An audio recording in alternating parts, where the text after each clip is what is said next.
大家好，今天在野要跟大家聊聊一个最近在网上炸开锅的重磅话题——中国养老金制度的惊天内幕。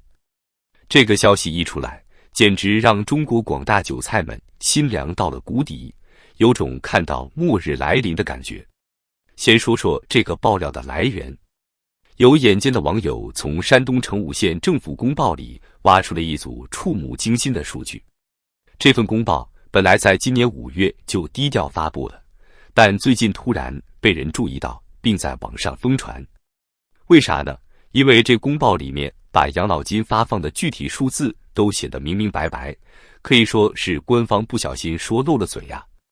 这下可好，一时激起千层浪，把中国养老金制度的冰山一角给戳破了。来看看这组数据有多恐怖。2023年，成武县光是给8778名机关事业单位退休人员发的养老金就高达7.85亿元。再看看普通老百姓呢，11.94万名城乡居民一年才领到2.51亿养老金。简单算一下，体制内退休人员平均每年能拿到近9万，而普通居民只有可怜的2100多。差距居然达到了惊人的43倍，这还不算，体制内退休人员只占总人数的6%，却拿走了56%的养老金。这组数据一出来，可把广大网友们给气坏了。大家纷纷在各大社交平台上吐槽，原来我们交的社保都是养官老爷去了，怪不得要延迟退休，韭菜的钱都被统治阶级分光了。这哪是养老金，简直是特权阶级的保护费啊！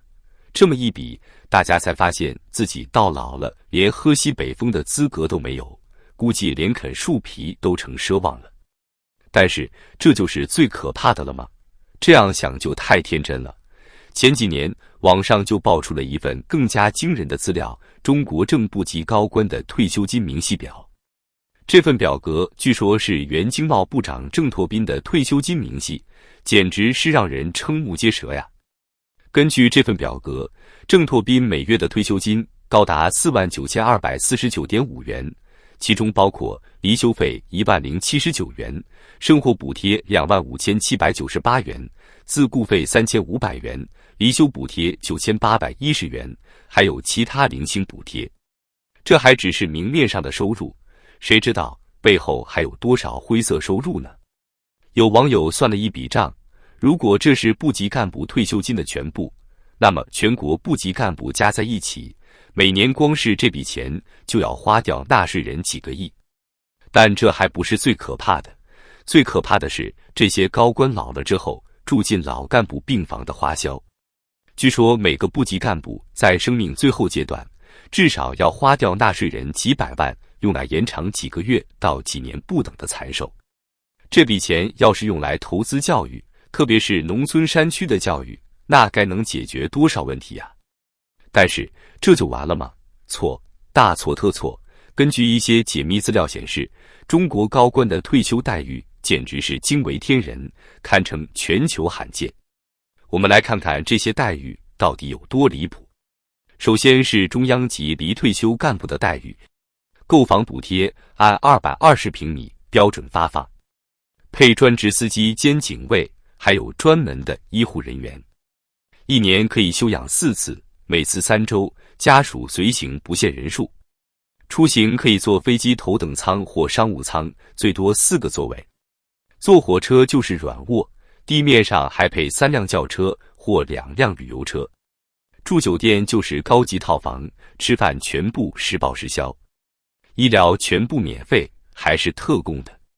再来看看正省部级干部的待遇，同样配备专职司机兼警卫和工作人员，75岁以上还能配医护人员。休养待遇跟中央级差不多，就是住宿标准稍微低一点，4星或5星酒店的2间高级套房。每人每年光是福利津贴就有112万多，这还不包括退休金和级别待遇。副省部级的待遇稍微差一点，但也相当可观。配备的人员少一些，但80岁以上也能配医务人员。休养次数一样，就是时间短一点，每次2周。住宿标准是一间高级套房，每年的福利津贴也有93万多。据统计，全国省部级退休干部有3742人，副省部级有27435人。这些人长期住在风景优美的珠海、深圳、上海、苏州、杭州等地。细算下来，每个退休的省部级干部每年要花掉纳税人上千万元。更让人愤怒的是，这些还只是公开的福利，那些看不见的福利恐怕更加惊人。而普通老百姓呢，辛辛苦苦工作一辈子，到头来连最基本的养老都成问题。这种天壤之别的待遇，简直是在挑战人民的底线。说到延迟退休，这可是最近又一个让老百姓叫苦不迭的政策。男的要从60岁干到63岁，女的也得从50多岁干到55、58岁。而且领养老金的门槛也提高了，要从原来缴15年社保提高到20年。这不是要把韭菜们的骨头都榨干吗？可以想象，等到现在这批年轻人老了，估计连现在这点养老金都领不到了。再看看体制内的待遇，简直是天上地下呀！难怪现在大家都挤破头想当公务员，这不是明摆着的吗？不过，韭菜们的日子越来越难过，地方政府其实也不好过。最近听说很多地方政府都在大甩卖国有资产，有的城市连水务公司、公交公司都卖了，天津、重庆等地更是大规模出售国企。这些地方政府可以说是已经到了砸锅卖铁的地步了。你说这是不是一个危险的信号？地方政府都快穷得叮当响了，还能指望他们给老百姓发养老金吗？最近看到一位网友分享的文章，讲述了他回老家的见闻。这位网友说，他回到了湖南的一个小县城，跟以前比，那叫一个萧条啊！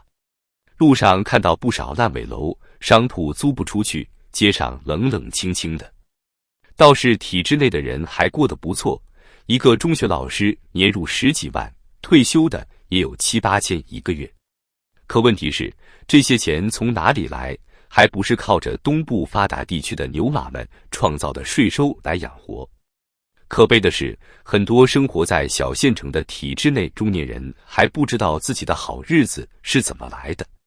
他们整天咒骂资本家，排斥现代文明理念，殊不知正是他们所反对的市场经济在支撑着他们的体面生活。这让我想起了一个网上流传的段子：小县城中年粉红在混吃等死中研究世界局势。这话虽然有点刻薄，但不得不说还是挺贴切的。更可怕的是，这种思维方式正在毒害下一代。我听说很多小县城的年轻人从小就被灌输要考公务员、进体制内的思想，他们不知道创业，不懂得创新，只知道寻求一个安稳的铁饭碗。这样下去，我们的未来在哪里？再说说中产阶级的困境。现在的中产阶级，特别是那些不在体制内的中产，可以说是夹在中间左右为难。一方面，他们要承担高额的税收和社保缴费，养活那些享受高福利的体制内人员；另一方面，他们自己的养老问题却遥遥无期。现在的情况是，他们既没有享受到体制内的高福利，又没有底层群体的各种补贴，可以说是真正的三明治阶层啊。说到底，中国现在面临的是一个系统性的问题。养老金制度的不公平只是冰山一角，更深层次的问题是，中国的经济增长模式能否持续？我们的社会保障体系是否可持续？我们的政府治理能力是否能跟上时代的变化？正如经济学家张维迎说的，市场经济是唯一能够让普通人过上比较好的生活的体制，没有任何一个体制可以达到这一点。可惜啊，现在的情况是，既得利益者不愿改，吃亏的韭菜又没能力改。这样下去，怕是真的要凉凉了。大家怎么看？欢迎在评论区留言讨论。咱们下期再见。